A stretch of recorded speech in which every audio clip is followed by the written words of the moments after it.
Amen, amen. Na imani video ya kwanza, video ya pili na hii video ya tatu, kuna vitu utaendelea kujifunza na kujifunza na kujifunza. Tumekuwa na ujumbe unaosema baraka ni tamko na laana ni tamko.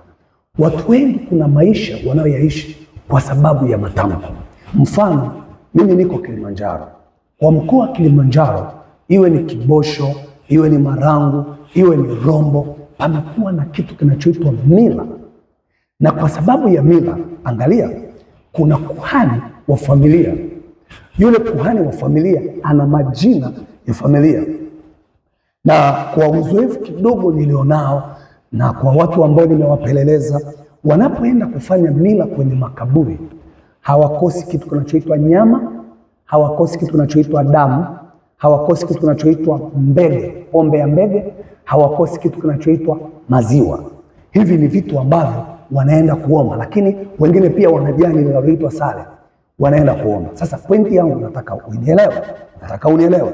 Mungu alipozungumza na Ezekiel, alimwambia nenda kawajulishe Yerusalemu machukizo yao, na uambie asili ya kuzaliwa kwao. Kwa lugha nyingine ya kiroho, uwaeleze matamko waliotamkiwa yanayowapelekea wao waishi maisha ya uovu. Kwa hiyo Ezekiel hajatumwa akawatolea unabii. Huwezi kumtolea mtu unabii ambaye anaishi kwenye mfumo wa matamko. Yale matamko yana nguvu, maanake ni madhabahu, yanampelekea kuishi maisha ambayo sio Mungu amekusudia.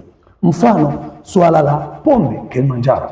Kama kuna mkoa unaouza pombe mwezi wa 12 na unaoongoza kwa mapato ya pombe, na imani ni Kilimanjaro namba 1. Mwezi wa 12 Kilimanjaro ndio inayoongoza kwa kuuza pombe. Sasa unaweza ukamlaumu mtu anayekaa baa na kulewa, unaweza ukamlaumu sana, lakini sio vema kumlaumu, kwa sababu toka asili ya kuzaliwa kwake yule babu walikunywa pombe za mila, wakanywa pombe za kienyeji, wakaja wakanywa hizi pombe ambazo ni bia, wengine wakanywa gongo. Kwa hiyo huyu mtoto anapozaliwa damu yake inanukia mbege. Haleluya! Damu yake inanukia gongo, damu yake inanukia igo, damu yake inanukia Kestrelite. Amezaliwa kabisa.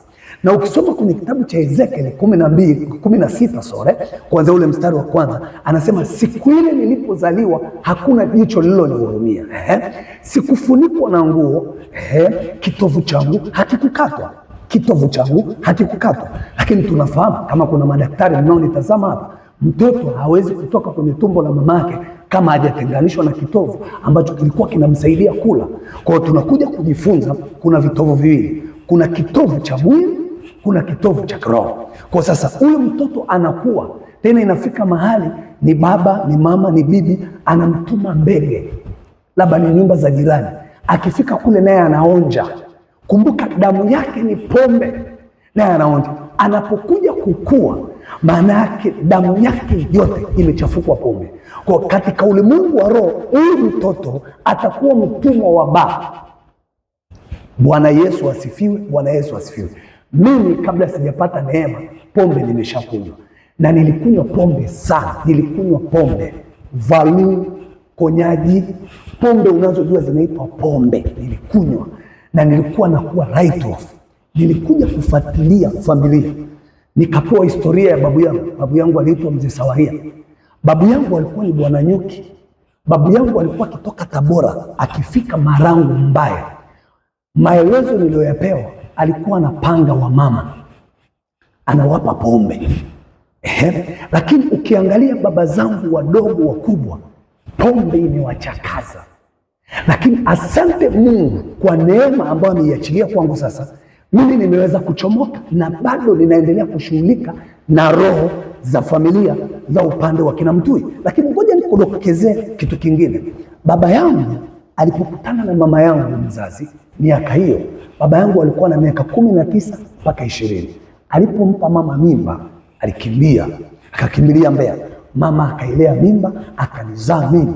Ninakumbuka nikiwa na miaka 5, nilikuwa ninavaa t-shirt ya mama inakuwa kanzu, nikawa nahubiria kahawa. Miaka 7 nikawa nachukua radio cassette na tape, ninahubiri alafu najisikiliza. Kwa utaona hiyo neema ya utumishi ilianza toka nimezaliwa. Sasa angalia nilipofikisha miaka 19 mpaka miaka 20 nikamwona binti wa Kinyirama nikampenda. Sasa sijui ile ni kumpenda ni kumtamani mimi sijui, lakini nikakutana naye akabeba mimba akazaa mtoto. Yule mtoto alipofikisha mwaka 1 na miezi 3 tuliachana.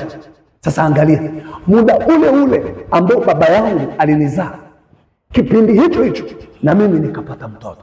Lakini jambo lingine, wakati nawaza sasa kuoa kwa sababu yule tuliachana, kwa sijafunga ndoa, nilipata vita kubwa sana kwenye eneo la kufunga ndoa. Hakuna ndugu yoyote alifika kwenye harusi yangu, but watu ambao nimewahudumia ndio niliwafanya kaka, nikawafanya dada, wengine wanasema ni babu, hivi wakakaa kwenye harusi yangu. Ni kitu gani ninachotaka kukuambia? Nikifuatilia historia ya familia kwetu, hakuna mtu alifanikiwa kufunga ndoa. Watu walioana na babu walioa mke zaidi ya mmoja.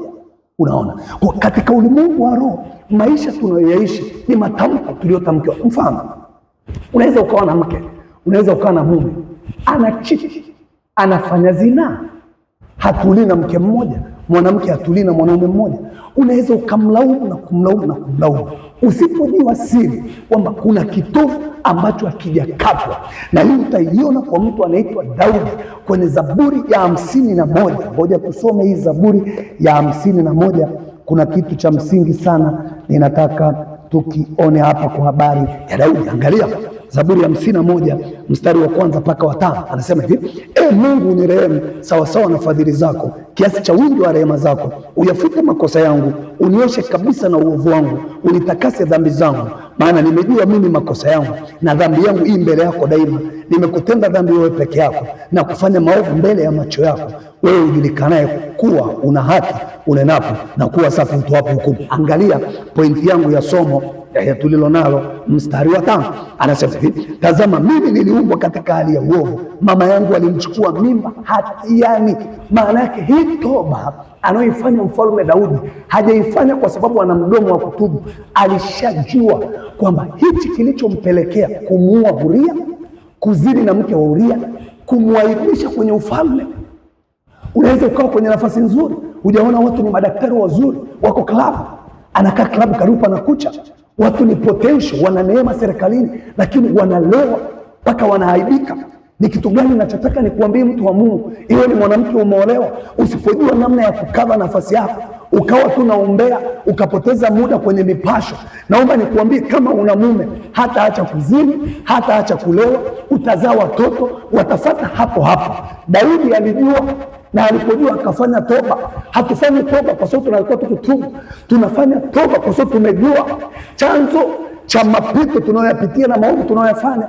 Unaweza kuwa ni mzinzi, usipojua chanzo cha uzinzi, utafanya toba leo, kesho utazini. Utafanya toba kesho kuta utazini. Utajikuta hata kama umeokoka, kuna watu wanakunywa pombe kwa siri, kuna watu wanavuta sigara kwa siri. Ni kitu gani? Ni zile madhabahu. Niko hapa kama mtumishi wa Mungu. Inawezekana unapitia kwenye hii changamoto, inawezekana umekuwa mzinzi na watu wanakulaumu, inawezekana umeachika, hauko kwenye ndoa. Yuko Mungu ambaye anarejesha miaka iliyo na nzige, parare, magumagu na tulutu. Yuko Mungu anaweza ikabadilisha historia. Ndugu zangu nisikilize, hatumuombi Mungu atutendee muujiza. Tunamfuata Mungu kwa moyo unyenyekevu ili atujulishe ni wapi tulipokosea. Sikiliza ndugu zangu, hata ukaombewa na kuombewa, usipojua chanzo cha tatizo na kulishughulikia tatizo, hauwezi kutoka kwenye tatizo. Niko hapa ili wewe hapo ulipo unaponisikiliza utoke kwenye hiyo shida. Huyo mwanamke uliyenaye wa nje hata kusaidia chochote, huyo mwanaume uliyenaye wa nje hata kusaidia chochote. Kuna watoto wako wanaenda wapi? Baba, tusaidie watumishi wako. Baba, saidia kanisa. Baba, saidia huyu anayenisikiliza, na neema yako Mungu imfunike kila mmoja katika jina la Yesu Kristo. Power of the altar, nguvu ya madhabahu ibadilishe historia yako. Amen. Asante sana.